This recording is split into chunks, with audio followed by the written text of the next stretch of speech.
I chose where I was going to go to school to get my Master's of Divinity, which was the route I chose to get ready for ordination, one of the main reasons I picked the school I went to was that it was a part of a very active consortium. And so I was assured before I ever got to Berkeley, California, where my school was, that I would be in class with people from other denominations, and I would go to some classes at the other schools that weren't Episcopal. And one of the things that my school had just started doing with a new curriculum that I was in the first year to use was flat out requiring that we would take a class that came out of another tradition entirely. Because it turns out that the consortium that my school was part of not only had the Episcopal school, the Dominican and the Jesuits, the Methodists, and so on. We did a lot with the Lutheran school. There was also a Jewish institute, a Buddhist institute, a Unitarian Universalist school. So we had the ability, and suddenly we had the requirement to also learn about something that was entirely out of our own tradition and our own belief system. And so I took a class on Theravada Buddhism. And the truth is, it didn't take me all these years since I graduated to be able to tell you that the first thing I can tell you about Theravada Buddhism is that I don't understand much of it. I never felt like that was entirely the point. As I came to understand it, the point, especially for taking something like Buddhism as a Christian, was simply to understand and gain a greater respect for an entirely different set of beliefs. And so when we would learn more of the nuances of this particular kind of Buddhism, and I would sort of want to scratch my head and say, why in the world would you do that? And why would you believe that? I also would stop and think to myself and occasionally say out loud in class, you know, those of you, because there were people in my class who were entirely raised in the Buddhist tradition, if you were to come and sit in on one of my classes and get an introduction to the Episcopal Church and our particular way of following Christ, I'm pretty sure that you would have just as many questions about why we would believe the things we do and why we would do the things we do. Because in the life of following Christ, we have tried so hard to understand, and we've declared some things as doctrinal truths. We say some of them in the Nicene Creed. Jesus is fully man and fully God, was present in creation, and creation only happened through Jesus and the work of the Holy Spirit and God the Father. And yet, by the same token, in the Episcopal Church in particular, we try to leave room for all the things that we can't understand.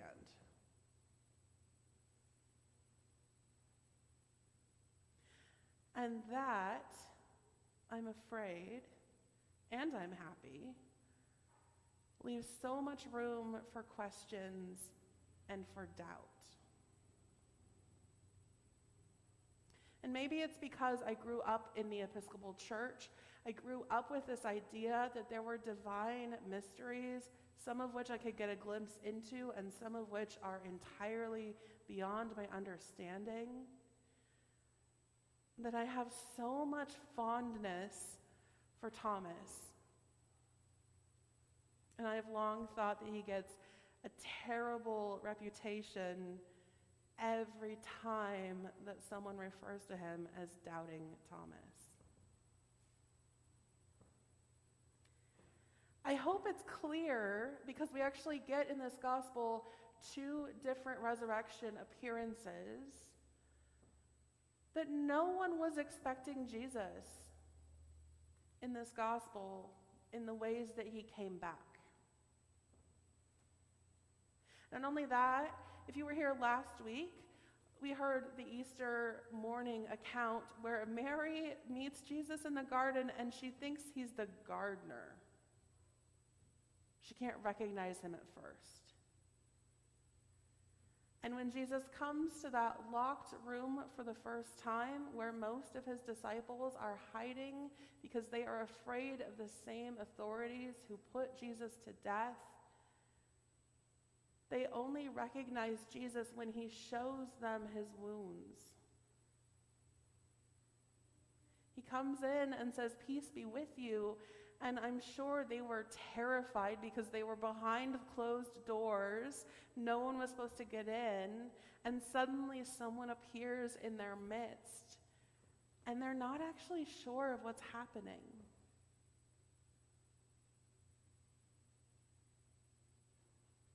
And then we're told, almost casually, oh, by the way, Thomas wasn't with them. Thomas was somewhere else. When the other disciples were behind locked doors and they were scared out of their minds of what could happen to them as followers of the newly crucified and perhaps risen Christ, Thomas was somewhere else.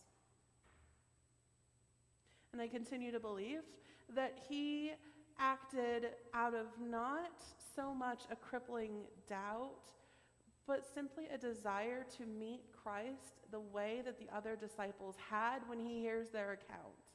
They say, "We have seen the risen Lord," and I'm sure they tell the details. And is it so bad that Thomas says, "I would like to meet the risen Christ too. I would like to also put my hands into his wounds and have the same experience that you did."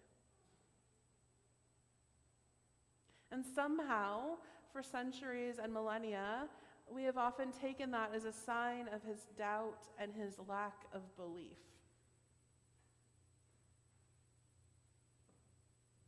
But again, he is not the only one who was not sure. He was not the only one who was wanted to see the risen Christ.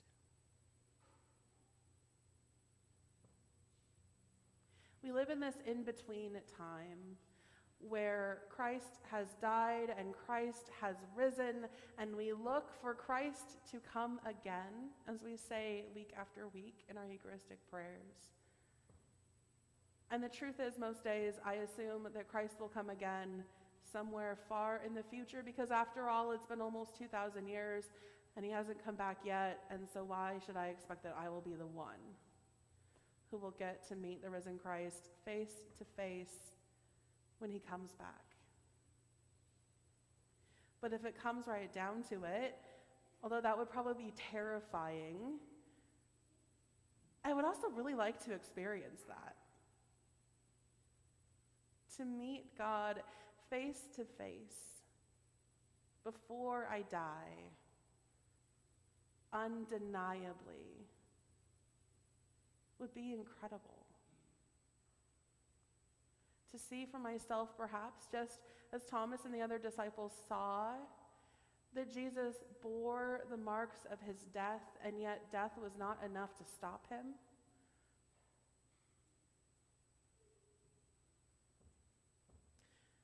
And yes, I grew up in a church that embraces questions and embraces uncertainty and divine mystery. I'm also looking forward, almost certainly again after I die, to being face to face with God and getting to ask some questions. I still want to know why Jesus meets a woman who is not of the Jewish faith or ethnicity, and he tells her that he will not heal her daughter because he has come for the lost children of Israel.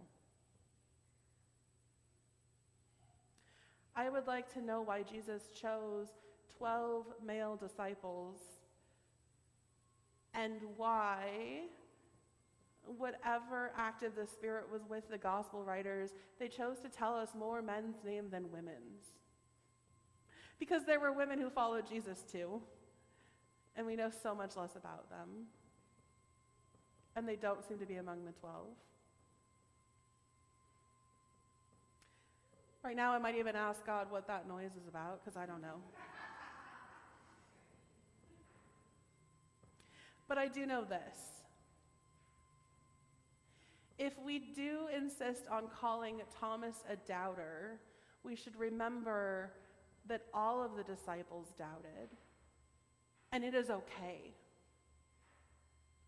That Jesus came back and met Peter after Peter denied Jesus 3 times, and Jesus didn't love him any less.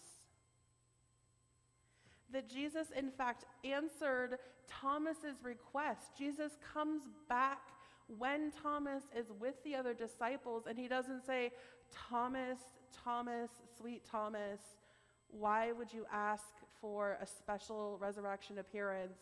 He says, Thomas, I'm here. Put your hands in the wounds in my arms. Put your hand into my side. If that is what you need to understand that I am here, I offer it to you.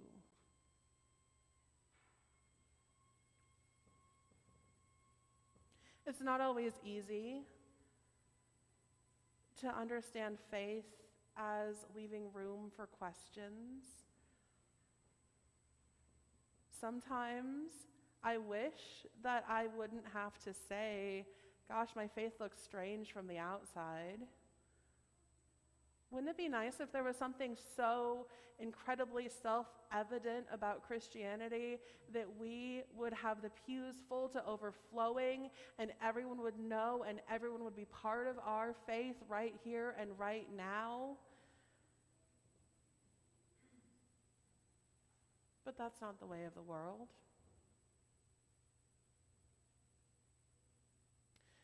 So what this gospel reading tells me most of all is that the days when I believe and I can accept holy mysteries and I can wonder why Jesus said and did the things that he said and did and not feel that my faith is challenged, that's great.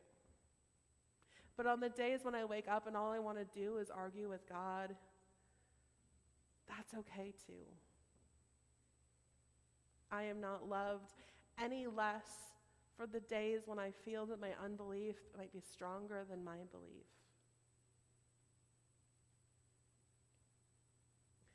And when I persist in faith, when I am not sure, God will meet me. Not always offering all the new answers, but saying, so much like Jesus says to Thomas, I am here in your midst.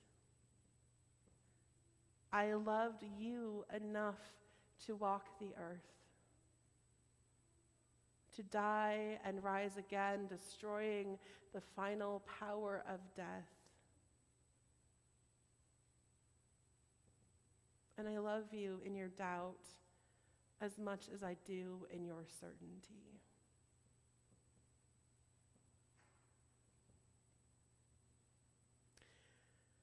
And so I hope and I trust that you will hear the same.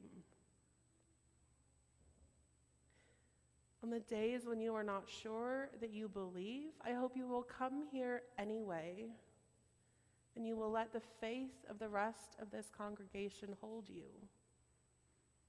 And I hope that on the days when you believe very strongly, you will remember not to hold it against someone who says to you, can we really be sure?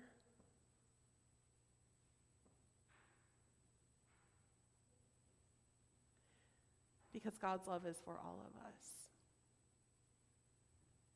Each and every one of us in our certainty and in our questions. Thanks be to God.